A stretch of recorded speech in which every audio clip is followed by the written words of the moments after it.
nome é Jane Gomes Camargo e este é um vídeo para apresentação do trabalho de conclusão do curso de Licenciatura em Matemática da Univesp, Universidade Virtual do Estado de São Paulo. O tema deste trabalho é jogos usados como recurso pedagógico no estudo das 4 operações para estudantes de escolas públicas do 4º ano. Nós tivemos a orientação do professor André Silva de Oliveira e estes são os participantes do trabalho. A matemática está presente na nossa vida cotidiana. Visto a importância desse conhecimento, nós voltamos o nosso olhar para as escolas públicas brasileiras para observar como está sendo o ensino da matemática para esses estudantes. E nos deparamos com alguns pontos que permeiam este cenário das escolas públicas brasileiras. A defasagem no conhecimento, que gera o desinteresse, escolas sem estrutura básica, sem internet, com falta de recursos. Tem também as questões sociais e culturais desses alunos e também um período de 1 ano e meio sem aula por conta da pandemia do Covid-19. Com tantos problemas, o grupo veio com a ideia de usar jogos como ferramentas para ensinar a matemática. Nesse intuito, nossa metodologia foi a pesquisa bibliográfica e também realizamos uma pesquisa com professores via online e também uma avaliação diagnóstica com alunos de uma escola em Montemor. A partir de toda essa pesquisa, nos surgiu uma pergunta norteadora. Que jogo matemático pode ser usado como recurso pedagógico para o ensino das 4 operações básicas para alunos do 4º ano do ensino fundamental 1? Nosso objetivo geral é colocar contribuições dos jogos no ensino dessas 4 operações. É auxiliar professores no desenvolvimento de aulas mais criativas e que tenham resultados mais efetivos. E para os alunos, nós seguimos as habilidades da BNCC, em específico a habilidade EF04, 6A04, que diz respeito a utilizar as relações entre adição e subtração, bem como divisão e multiplicação para ampliar as estratégias de cálculo.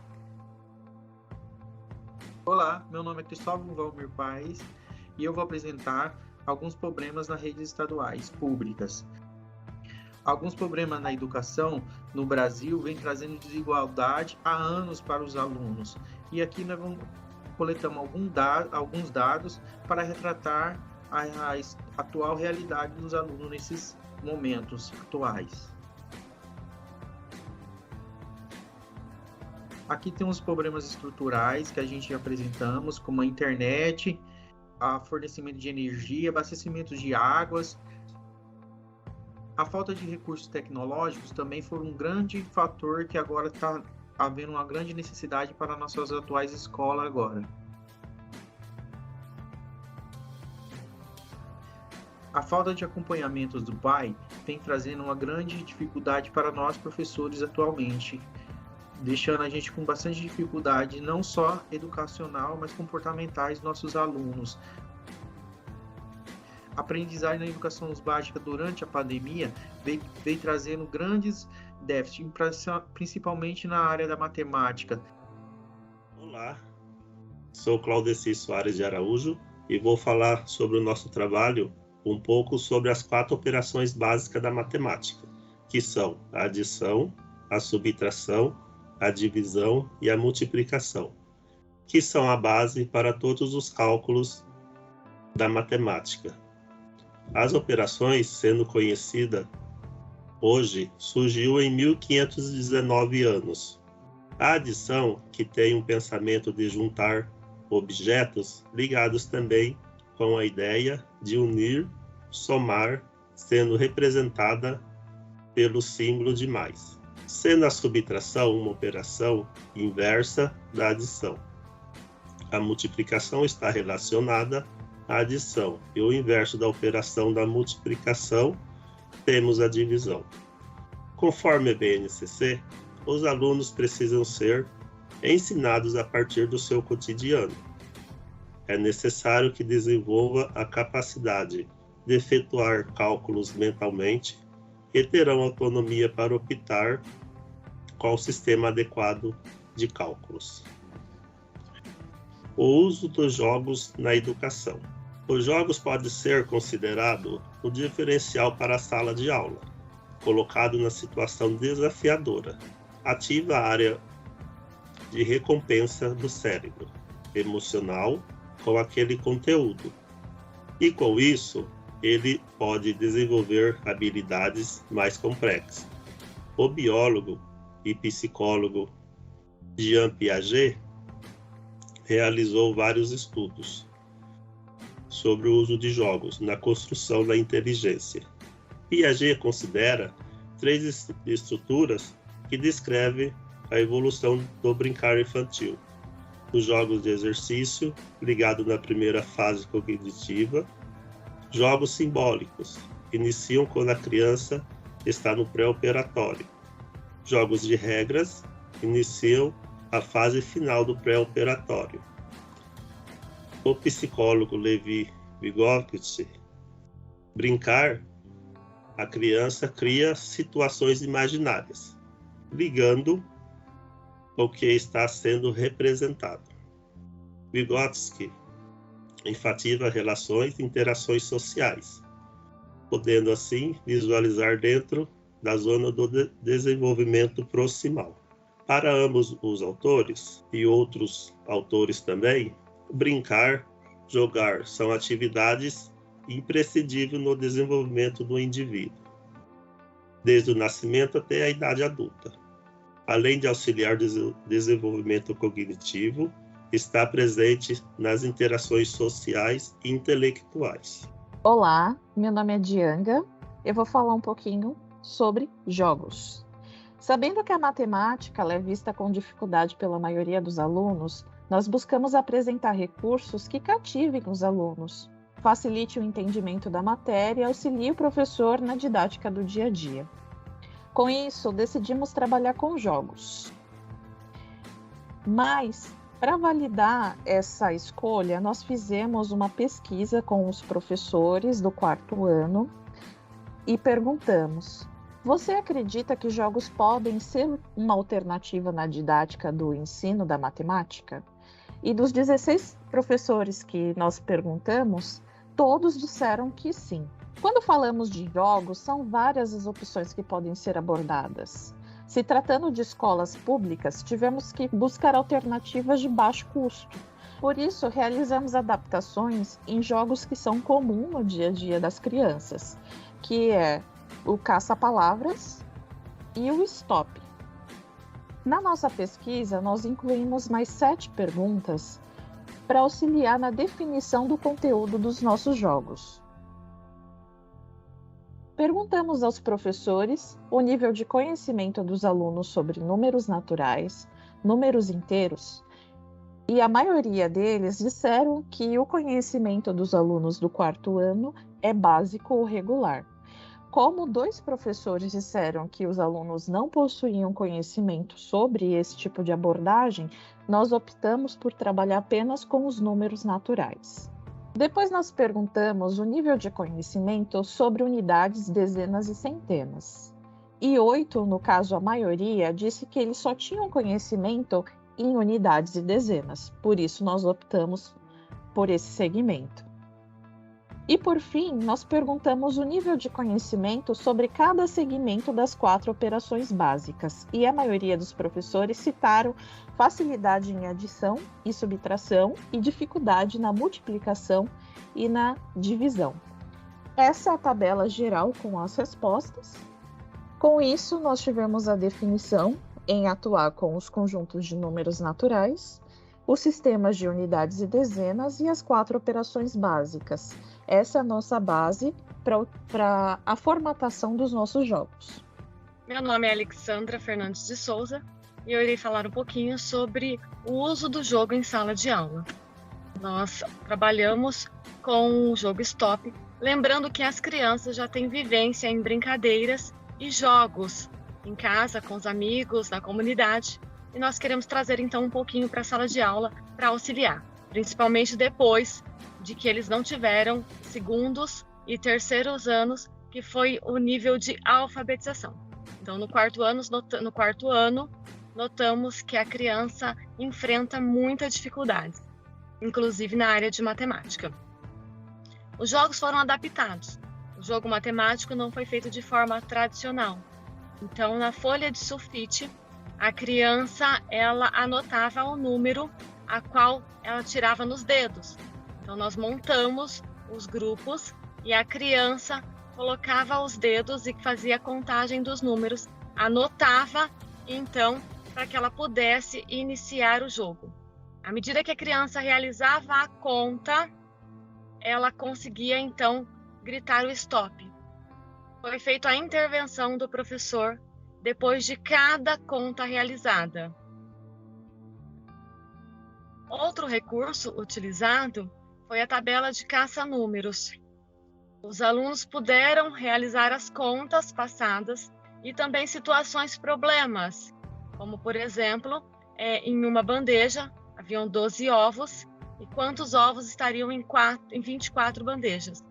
Os alunos eles realizavam as contas e eles podiam verificar qual o resultado que os colegas também fizeram. E no caça-palavra, eles encontravam o resultado. Uma coisa muito interessante foi que se o resultado da conta estivesse errado, o número não era encontrado, então a conta precisava ser refeita. Os alunos conseguiram também auxiliar os colegas com mais dificuldade, pois no início foi difícil que eles notassem as contas que estavam realizando. Mas depois puderam perceber que se os números fossem iguais, o resultado também teria que ser igual. Então, antes da conclusão, eles verificavam se no grupo todos estavam com o mesmo resultado. Quando foi dada a primeira atividade, nós não conseguimos visualizar qual o grau de eficiência da atividade em sala de aula, pois realizaram a atividade de forma comum a uma do planejamento. Com os jogos, nós conseguimos avaliar que essas crianças tiveram um interesse maior e conseguiram realizar com mais autonomia, pois foi um jogo que já conheciam de forma adaptada. Também conseguimos fazer a modificação da sala de aula, ou seja, grupos de 5 alunos para realizar. Então, eles realizavam os jogos e eles faziam a anotação na folha. Eles conseguiram aprender brincando. Agora falando de resultados. As avaliações elas foram realizadas com 30 alunos do quarto ano da rede pública. Nós cronometramos 30 minutos para avaliação padrão e tivemos os seguintes resultados. Nós tínhamos aí a possibilidade de 180 acertos ou erros, mas tivemos 128 acertos e 52 erros, isso dentro da atividade diagnósticas.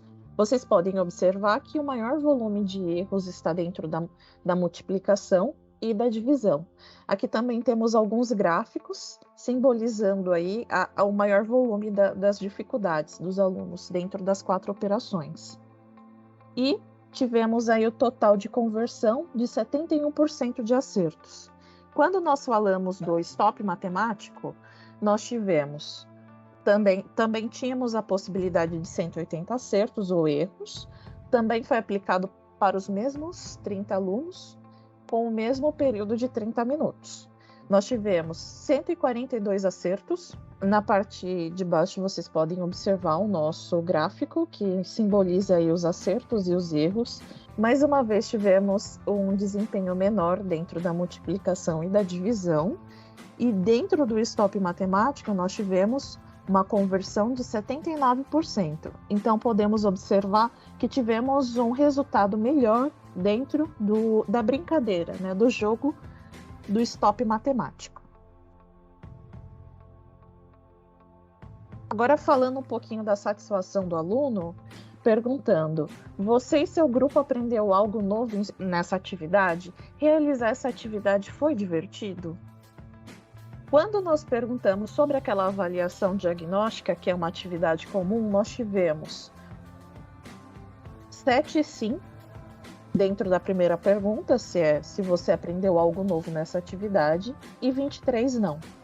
Dentro da segunda pergunta, nós tivemos 27 sim e 3 não. Apenas 23% dos alunos alegam aprender algo novo com a atividade e 10% não achou a atividade divertida. Quando falamos no stop matemático, dentro da primeira pergunta sobre se você aprendeu algo novo, nós tivemos 30 sim, e também sobre realizar essa atividade foi divertida, nós também tivemos 30 sim. E todos alegaram que aprenderam e se divertiram com o nosso stop matemático. Com o uso do stop matemático, nós estimulamos o trabalho em grupo. Por ser uma competição, eles vão se organizar para responder as questões mais rápido, o raciocínio lógico, porque depois de algumas rodadas eles percebem alguns macetes aí para conseguir um resultado mais adequado dentro do jogo. E também a compreensão da matéria. Conforme dito pelo matemático Paul Richard Holmes, a única forma de aprender matemática é fazendo a matemática. Por isso, o intuito desse jogo é praticar conhecimentos, e nessa forma lúdica, eles se sentiram desafiados e estimulados a responder. E por último, motivados com a aula, a utilização de jogos apresenta uma nova abordagem. Mesmo que estejam respondendo exercícios, eles saem daquela rotina padrão e começam a atuar em algo novo, que é muito mais estimulante. Apesar da diferença de apenas 8% na assertividade dos alunos que realizaram o stop matemático, a pesquisa nos mostrou que a didática voltada à atividade lúdica enriquece a aula, pois os alunos ficam interessados, participativos, colaborativos, e também podemos perceber com o resultado da pesquisa que 100% deles aprovam esse modelo de aula e demonstram absorver mais conteúdo. Com isso, percebemos que mesmo diante de todas as dificuldades presentes no ensino da matemática, principalmente nesse cenário de escola pública, ainda podemos encontrar recursos pedagógicos de baixo custo para auxiliar na didática do dia a dia. Para concluir nosso trabalho, nós vamos citar Paulo Freire, que diz que ensinar não é transferir conhecimento, mas criar as possibilidades para a sua própria produção ou a sua construção. Então, nós concluímos que os objetivos elencados lá no começo do trabalho foram alcançados. Nós trazemos um material que consegue auxiliar professores a desenvolverem uma aula mais criativa e que, de acordo com a aplicação que fizemos em sala de aula, também consegue um aprendizado mais eficiente com os alunos.